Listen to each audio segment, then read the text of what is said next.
आजादी के 75 साल होने वाले हैं। जश्न आजादी के लिए नवाबों का शहर पूरी तरह तैयार है।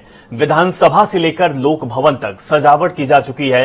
पूरा सूबा तिरंगे के रंग में रंगा हुआ है। स्वतंत्रता दिवस के खास मौके पर प्रदेश को लाइटों से सजाया गया है, जो कि हम आपको तस्वीर दिखा रहे हैं। राजधानी के सभी सरकारी दफ्तर सजाए जा चुके हैं। कल विधानसभा में सीएम योगी आदित्यनाथ तिरंगा फहराएंगे। वहीं बड़ी संख्या में लोग कल यहां एकत्रित होने वाले हैं। देश के वीर स्वतंत्रता सेनानियों और शहीदों के सम्मान में कार्यक्रम भी आयोजित किए जाएंगे। तो लखनऊ से हम आपको तस्वीर दिखा रहे हैं, जहां पर किस तरीके से विधानसभा को सजाया गया है और पूरा लखनऊ कहें सजावटमय है। हर तरफ रौनक ही रौनक और रोशनी ही रोशनी दिखाई पड़ रही है, क्योंकि रोशनी हो भी क्यों ना, आजादी का जो दिन है। आगरा की तस्वीर आपकी टीवी स्क्रीन पर है। आगरा में किस तरीके से सज्जो सजावट किया गया है, आप तस्वीर देख रहे हैं। लखनऊ, प्रदेश की राजधानी लखनऊ में भी हर तरफ, हर गली, हर मोहल्ले और हर सरकारी दफ्तर को सजाया गया है। वही तीसरी तस्वीर आपकी टीवी स्क्रीन पर मुरादाबाद की है और चौथी कानपुर की। हर जगह सजावट दिखाई दे रहा है, क्योंकि 75वीं वर्षगांठ हम हिंदुस्तानी मना रहे हैं। आजाद हुए 75 साल हो गए। अब कुछ ही समय, कुछ ही वक्त बाकी है और वो लम्हा आ जाएगा जब हम 75वीं वर्षगांठ मनाने को तैयार हो जाएंगे। आगरा, लखनऊ, मुरादाबाद और कानपुर की तस्वीर आपको दिखा रहे हैं। ये तस्वीर केवल सूबे में 4 शहरों की नहीं है, बल्कि पूरे देश में इसी तरह माहौल है।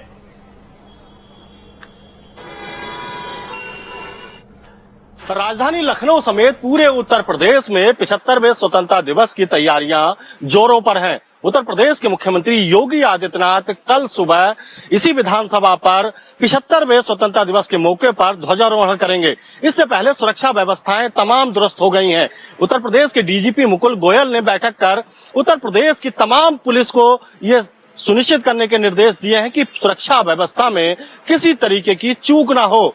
उत्तर प्रदेश सरकार ने पिछले 1 साल की बात करें, कोरोना काल में तमाम विकास कार्य कराए हैं और उत्तर प्रदेश के मुख्यमंत्री योगी आदित्यनाथ 75वें स्वतंत्रता दिवस पर उत्तर प्रदेश की जनता को संबोधित भी करेंगे।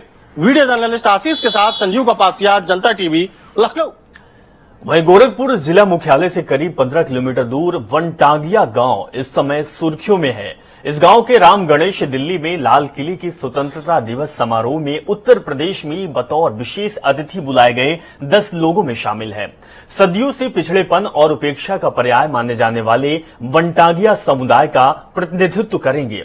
गोरखपुर और महाराजगंज में वनटांगियों की आबादी लगभग 50,000 है।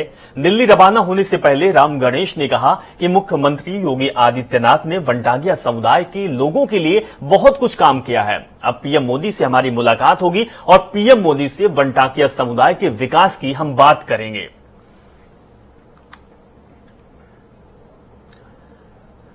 देश के 152 जवानों को स्वतंत्रता दिवस के मौके पर गृह मंत्री पद से सम्मानित किया जाएगा। आपको बता दें कि गृह मंत्री पदक से सम्मानित करेंगे, जिसमें से 10 पुलिस जवान उत्तर प्रदेश के हैं। वहीं गोमती नगर के एसपी श्वेता श्रीवास्तव के साथ 7 इंस्पेक्टर और 2 सब इंस्पेक्टर के नाम पदक के लिए नामित किया गया है। 2018 में पहली बार केंद्रीय गृह मंत्री पदक सम्मान शुरू किया गया था। तो अब पदक के लिए कई पुलिस वालों का नाम सामने आया है, जिसमें उत्तर प्रदेश के जवानों का नाम भी सामने आया है। बता दें कि देश के 152 लोगों को सम्मान दिया जाएगा।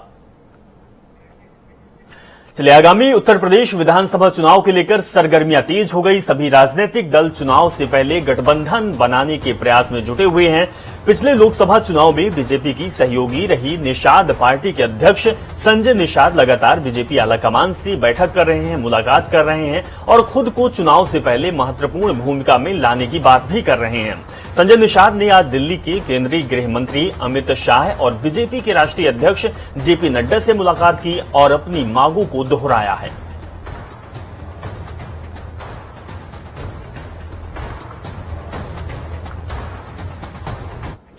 मुहर्रम को लेकर प्रदेश के गृह विभाग ने गाइडलाइन जारी कर दी है। प्रमुख सचिव गृह अवनीश अवस्थी ने प्रदेश के सभी जिलाधिकारियों को पत्र लिखकर निर्देश जारी किए।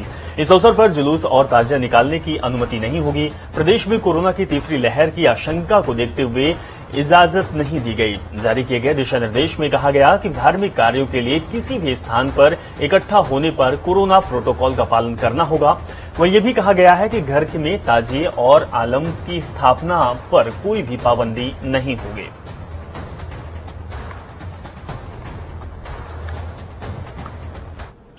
यूपी के मुजफ्फरनगर में बीजेपी विधायक की कार पर भारतीय किसान यूनियन के सदस्यों के हमले का सनसनीखेज मामला सामने आया है। इस दौरान भीड़ ने उनकी गाड़ी पर पथराव भी किया। बीजेपी विधायक उमेश मलिक का सिसौली में जमकर विरोध किया गया और उनकी कार पर कालिख फेंक दी गई। इस दौरान विधायक और अन्य नेताओं ने भागकर अपनी जान बचाई।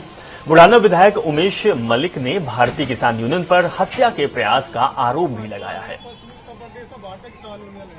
कार्यक्रम चलते चलते 20-25 यूनियन के कुछ लोग वहां पे नारेबाजी करने लगे। प्रधानमंत्री मुर्दाबाद, योगी जी मुर्दाबाद, संजीव बालियान मुर्दाबाद, रविंदर बंजी जी जिनके यहाँ कार्यक्रम था उनके साथ मारपिटाई शुरू कर दी।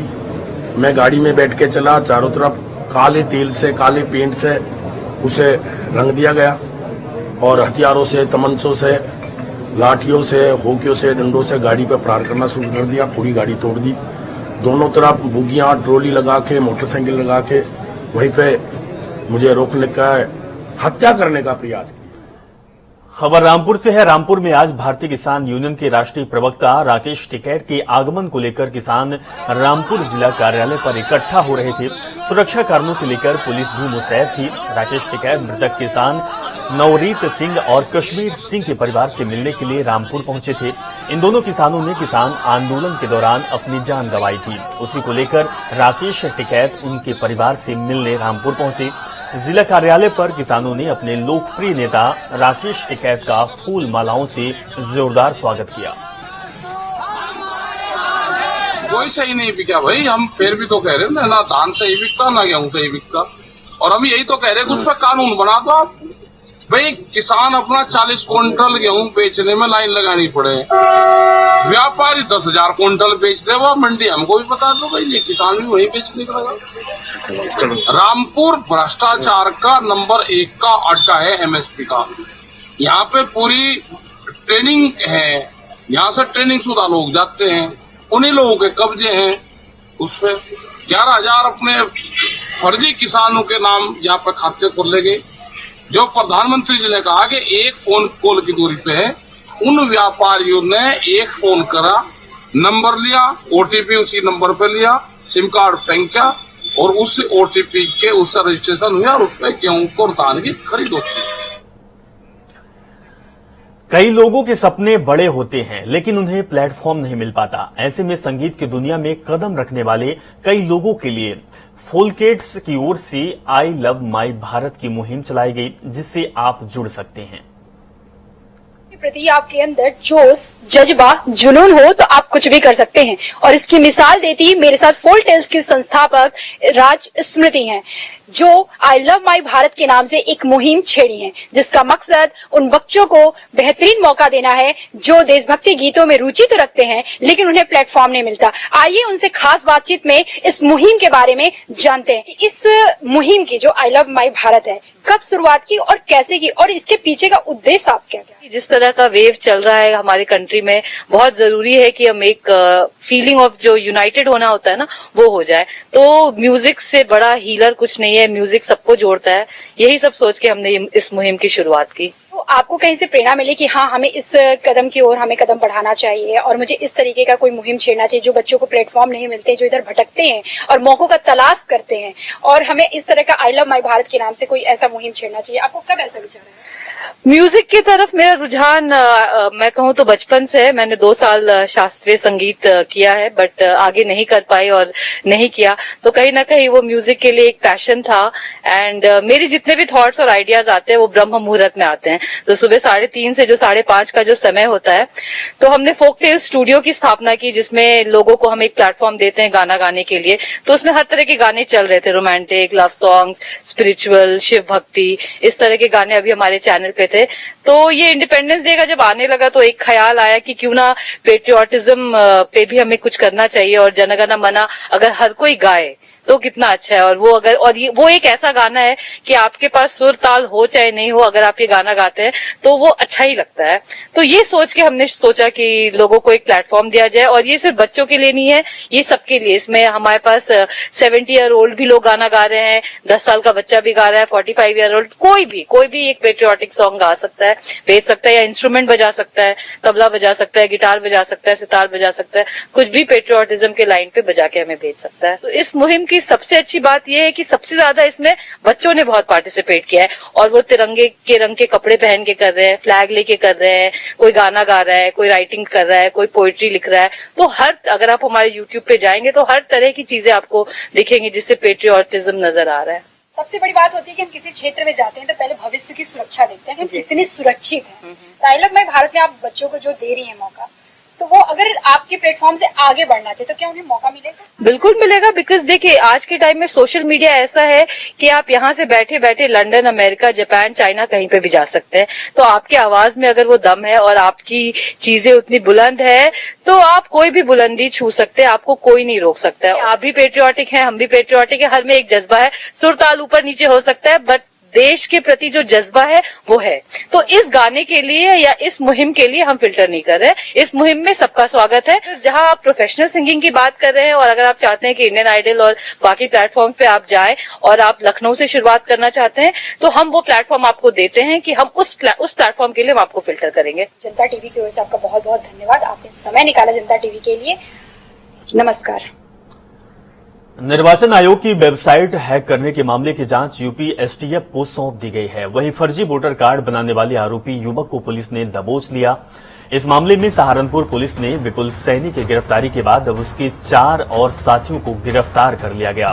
सहारनपुर के एसएसपी एस चिनप्पा ने बताया कि आरोपी विपुल सैनी ने नकुड़ इलाके में अपने कंप्यूटर की दुकान से इस हैकिंग को अंजाम दिया। इस मामले में चुनाव आयोग में काम करने वाला डेटा एंट्री ऑपरेटर भी अरेस्ट हुआ है। बताया जा रहा कि विपुल सैनी के कई राज्यों से तार भी जुड़े हुए हैं, जिसको लेकर डीएम सहारनपुर ने चुनाव आयोग को एक पत्र लिखा है। साथ ही उन्होंने बताया कि विपुल सैनी ने 1000 से ज्यादा फर्जी वोटर कार्ड बनाए थे। वहीं आरोपियों की गिरफ्तारी के बाद अन्य सुरक्षा एजेंसियां भी अलर्ट हो चुकी हैं।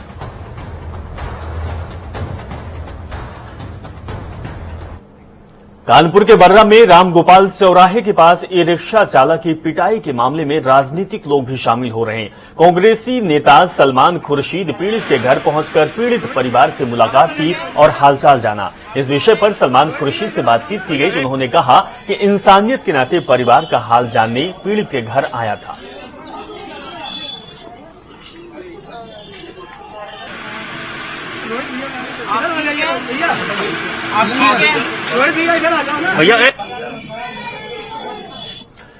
राजधानी देहरादून के लोकप्रिय पर्यटक स्थलों में शुमार लक्ष्मीवाला नेचर पार्क को नए स्वरूप में विकसित करने के बाद शनिवार को मुख्यमंत्री पुष्कर सिंह धामी इसका उद्घाटन किया। कार्यक्रम में सीएम धामी, वन एवं पर्यावरण मंत्री डॉक्टर हरक सिंह और पूर्व सीएम और डोईवाला के विधायक त्रिवेंद्र सिंह रावत उद्घाटन समारोह में पहुंचे। बता दें कि पार्क का पूरी तरह से कायाकल्प कर इसको बेहद ही आकर्षक बनाया गया है। पार्क को मनोरंजन और सुविधाओं से व्यवस्थित करने के बाद इसे पर्यटकों के लिए शुरू किया जा रहा है। देश स्वतंत्रता दिवस की 75वीं वर्षगांठ मनाने जा रहा है, जिसे लेकर उत्तराखंड के मुख्यमंत्री पुष्कर सिंह धामी ने प्रदेशवासियों को बधाई देते हुए कहा कि देश के प्रधानमंत्री के आह्वान पर पूरे देश में आजादी का अमृत महोत्सव मनाया जा रहा। साथ ही सीएम धामी ने सभी लोगों से अपील भी की है कि सभी लोग अपने घरों में तिरंगा लगाएं, स्वतंत्रता दिवस का पर्व अपनों के साथ मनाएं और कोविड-19 का पालन जरूर करें।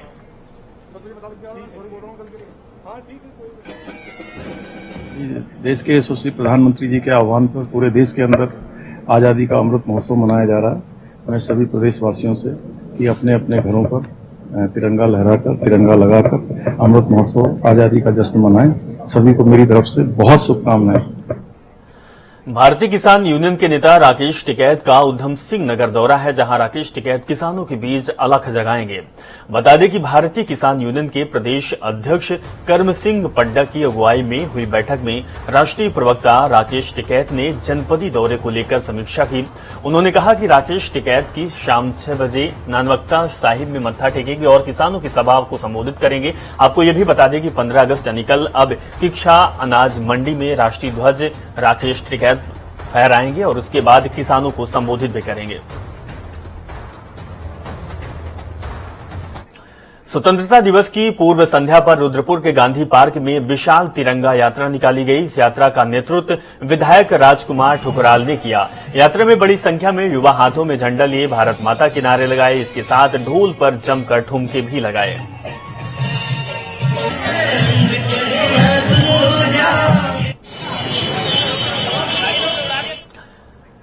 उत्तर प्रदेश में अब राजनीति की यात्रा शुरू होने जा रही है। बीजेपी जन आशीर्वाद यात्रा निकालने जा रही है, तो वहीं समाजवादी पार्टी और उसके सहयोगी दल हैं वो जन आक्रोश और जन क्रांति यात्रा निकालने जा रहे हैं। क्या है इन यात्राओं का मकसद, आखिर क्यों है राजनीतिक पार्टियां जनता से आशीर्वाद के लिए अभिलाषी, इस आप खास रिपोर्ट से समझें।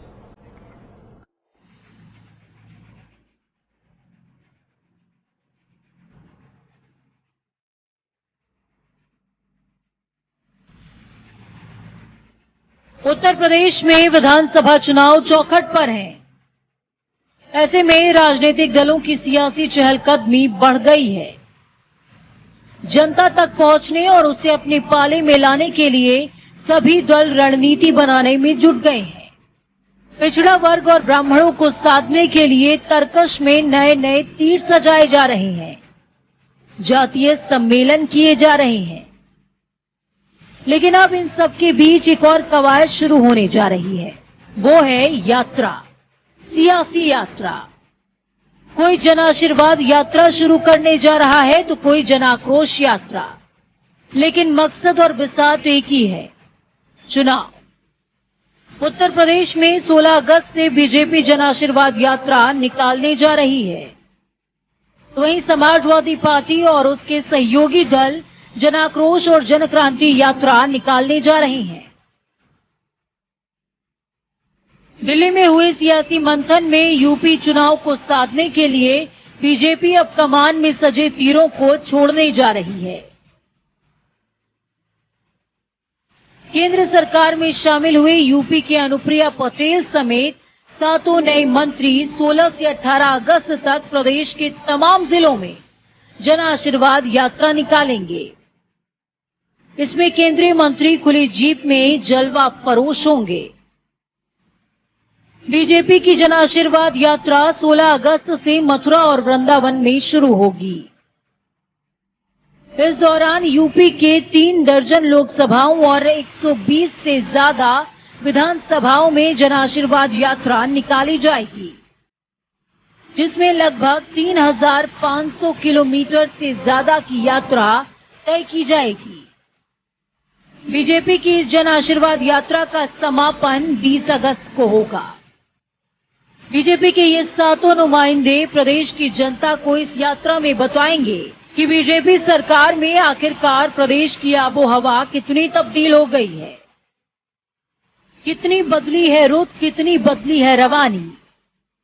ये नेता बताएंगे कि नजराने में हम हुकूमत का यकीन लाए हैं।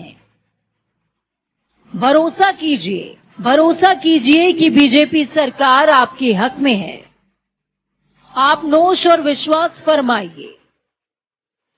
ये नेता ये बताने निकलेंगे कि सूबे में विकास चरम पर है। आप महसूस कीजिए।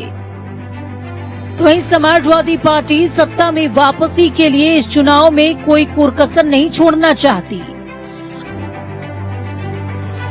अखिलेश यादव समाजवादी की सरकार बनाने के लिए 2 दलों के साथ चुनाव की रणभूमि में उतर चुके हैं।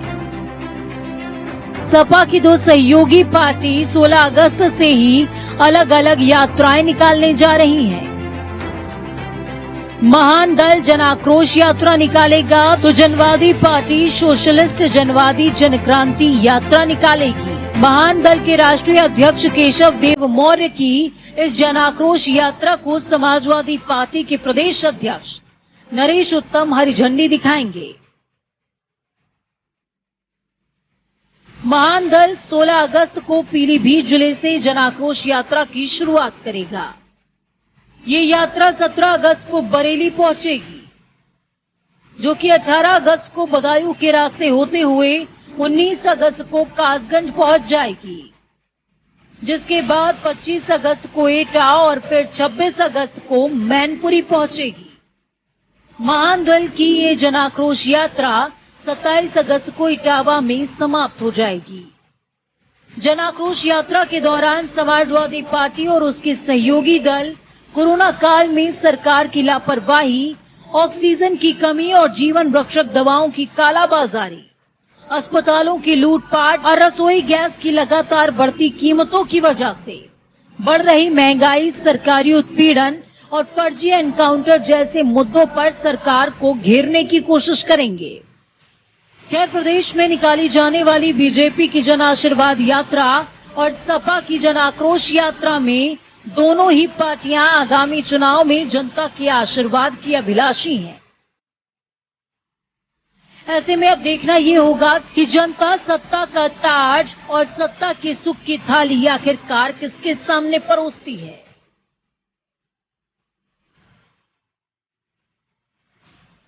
जनता टीवी के लिए विशाल त्रिपाठी की रिपोर्ट।